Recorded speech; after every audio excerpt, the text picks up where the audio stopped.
When people stigmatize a company or its products, that stigma can be very difficult to remove. Social or moral stigma prompted by outrage can affect sales or lower a company's market value. But what if there were intermediaries who could help remove stigma and rehabilitate an organization or its products?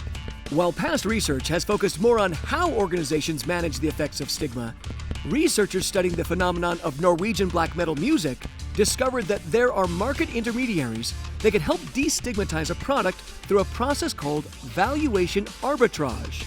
Norwegian black metal is an extreme musical genre that originated in Norway in the early 1990s.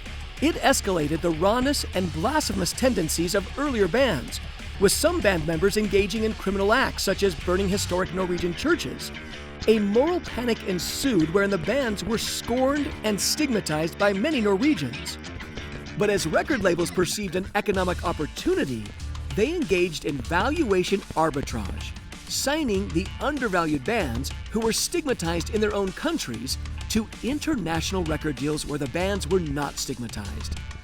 Over time, these deals helped Norwegian black metal to thrive overseas and boosted the legitimacy of the genre, even with Norwegians eventually, who had previously stigmatized it. Researchers found that destigmatization involves more than just targeted actors and the audiences they are trying to convince. There are market intermediaries who help to destigmatize products by pursuing their own values and interests. Wonder how intermediaries may help to lift stigma? If so, then you may want to read this paper.